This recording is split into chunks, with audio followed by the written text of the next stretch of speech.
Okay.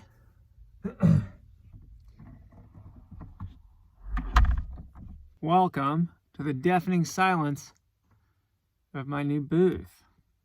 I'd show you around, but this is all the space that there is in it. I can't move the camera. There's also no light in here because I haven't installed a light yet, so we thought it'd be cool to share the process of recording Harken Back. Check, K1, 2. It's a little low. Yeah. Oh. I need to turn up my monitor, so I'll be right back.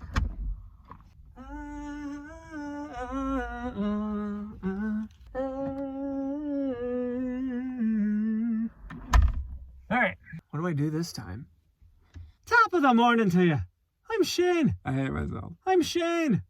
Shane! Shane! Was that Flynn or Elbor? Shane! Am I my own middle school bully? I'm gonna bring that down a little bit and do another crack at it. Top of the morning to you, lassie. I'm Shane. Shane! Something like that. Something like that is good. And I'm your recapper, Shane. Welcome to Harken Back. Can this be... that's what I was warning you about. No, we are. This was probably the optimal angle. I've moved it now. This is what happens. Oh, maybe it's better now? I'm not sure. I might get the light a little higher. Okay. And I'm your recapper, Shane. And I'm your recapper, Shane. And I'm your recapper, Shane. Welcome to Harken Back. Welcome. Insert. Oh, I don't want to bump the mic stand. In search of protection from divination by way of enchanted necklaces. In search of protection from divination. Let's get a little hype. In search of protection from divination by way of enchanted necklaces, our heroes followed the guidance of the wizened smuggler Gideon. Also known. Also known as Seeker, up the Bartok's Rise. In search of protection from divination by way of enchanted necklaces, our heroes followed the guidance of the... That was really good otherwise. Up the Bartok Rise to a massive tree. I bumped this thing again. I gotta be careful about that. In search of protection from divination by way of enchanted necklaces, Sibilant siblings speak silly Sibilant sentences sibilantly. Up the Bartok Rise to a massive tree. Great. In search of protection from divination by way of enchanted necklaces, up the Bartok rise to a massive tree, a towering tabernacle dedicated to Ilduria. Fuck me. In search of protection from divination by way of enchanted necklaces, our heroes followed the guidance of the wizened smuggler Gideon, also known as Seeker, up the Bartok rise to a massive tree, a towering tabernacle dedicated to Ilduria, the old god of nature. But the prostration on display at this place of worship bore no resemblance to prayer, as followers of the new gods had laid waste to the temple and the earth was strewn with corpses from both sides. Crushed it! In search of protection from divination by way of enchanted necklaces, hoping to heal this spiritual rift, Kellic burned away the bodies he could, but some appeared to be immured by roots and vines, as though held in place by Ilduria herself. Soon, they found material, while incorporeal evidence, to support this theory. Soon, they found some spooky-dooky evidence to support this theory. Shaken, Kellic wept over the corpses of the fallen elf. Shaken, Kellic wept over the corpse of the fallen elf. The ponderance of his head. Damn, elf. I do wish this could be... bumping now. Yeah. Sentences. Silly sibilant siblings speak silly sibilant sentences sibilantly. But not all was bleak in this dark hour, as the amorous avians amiably acquired ailment. But not all was bleak in this dark hour, as the amorous avians amiably acquired aliment for the party. A quick-thinking detect plant spell from Shreya led the gang further up the mountain to a series of destroyed buildings, a post-usurpation collection of shrines to the old gods. After a skirmish with the undead, Olma burned away the overgrown plant life to let the sun shine on the fountain of Famir, and thus our heroes became disguised to those that pursued them. After a skirmish with the undead, Olma burned away the overgrown plant life to let the sun shine on the fountain of Famir, and let the shadow cover our heroes for those that pursued them. Let's figure out what that phrasing, what should that be? Our Oma burned away the overgrown plant life to let the sun shine on the fountain of Famir. To let the sun shine on the fountain of Famir, and let the shadow fall on whatever eyes. And let the shadow fall on whatever eyes not pursued. What's a synonym for pursued? Whatever eyes. Harried, sought. Let the shadow fall on whatever eyes sought their trail. Traced their footsteps. Maybe. Whatever eyes traced their footsteps. Fall on whatever eyes traced the footsteps of our heroes. Traced their footsteps on whatever eyes followed their footsteps. I think so. And thus our heroes became disguised to those that pursued them. I just read it straight that time. That wasn't too bad. Olma burned away the overgrown plant life to let the sun shine on the fountain of Famir, and the shadow fall on whatever eyes traced their footsteps. That's pretty good. The party agreed to continue to... sympathetic to Olma's worries about... Sympathetic to Olma's fears for Xavier, the party agreed to continue on to Oakenspire. On the way down the mountain, though, they encountered a mysterious scene.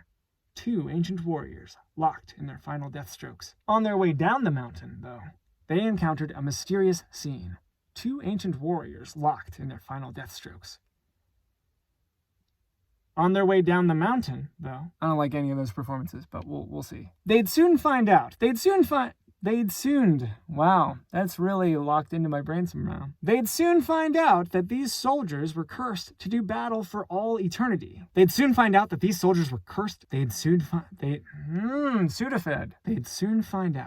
A perilous battle ensued. While Olma's wild magic flared up and drenched the battlefield in a thick fog. To make matters worse, Flynn's profane passenger seized control of his body. Flynn went down himself and came back up as his profane passenger. Went down himself and came back up as his profane passenger. Went down himself? Flynn collapsed. To make matters worse, Flynn collapsed himself and reawoke as his profane passenger seized control of his body. Maybe. Ernest was a curious character who seemed to be charting other curious individuals. Those with innate magical power, maybe? Nobody like that here, of course. Fucking this thing. Oh boy, okay. Ernest melted. I don't know. That's just what he did. Rose happened upon the peculiar wizard, Hayfried Poopyfoot. What is he? Heavyfoot, I want to say? Learning after some meager attempts at subterfuge of Flynn's affliction... Let's just cut it. Learning of Flynn's affliction. See, he had something of a checkered past. You see? With something of a checkered past. I don't know. Maybe that sucks. Oh yeah, one of Hayfried's rough crowds was the Order of the Red Wolf. But he's on the straight and narrow now, so it's all good. You know, it is whatever. The idea of moving Flynn's tormentor to a helpless animal was a complex proposition. A heavy debate ensued, and therefore unable to prevent his own exorcism. I can hear you talking. I can hear you when you talk. What? I can hear you when you talk. I'm quiet now. That's okay. Okay. Just gonna be quiet now. It's fine. Shreya and Olma returned with a sheep to bear Flynn's trespasser. See how many different words I used to say the guy possessing Flynn? I just want to get a little bit of credit for that. Needless to say, the exorcism did not go smoothly. Surprise, surprise, you may have guessed. Despite their reputation for being very easy to do, the reputation did not go poopy. Needless to say, the exorcism did not go smoothly. Need I tell you, the exorcism did not go smoothly, and Flynn stormed out of the interdimensional chamber. The newly christened Agents of Repair locked this horrible byproduct of their folly in yet another cage, and Flynn stormed out of the interdimensional chamber. That was pretty good. Dudes would literally rather be possessed by demons than go to therapy. Dudes would literally rather... Jeez, why is it so hard to speak? Oh yeah, and the creature in Flynn's head obviously tried to make a deal. Oh, also, requisite bargaining by the demon in your head section. Did I mention requisite bargaining from creature living in your head happened? The creature in Flynn's head offered him ultimate power. Oh, and the creature inside Flynn's head offered him ultimate power. It's obligatory. Requisite section of demon offering ultimate power to hero. Why wouldn't you? It's on the table. And you gotta offer Flynn ultimate power if you're gonna be a demon living in his head. I mean, come on. I know he's not technically a demon, he's a tiefling. Moving on. With further help from Hayfried, our heroes learned that the Order of the Red Wolf was definitely conspiring with Callum Artemisia. Artemisia?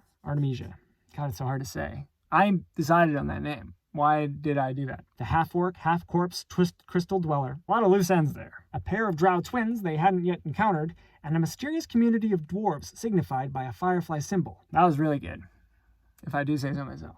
Despite it being a shorter route, Olma was heavily against this option as it was clearly safer to take the long way around and they'd already passed the checkpoint with ease.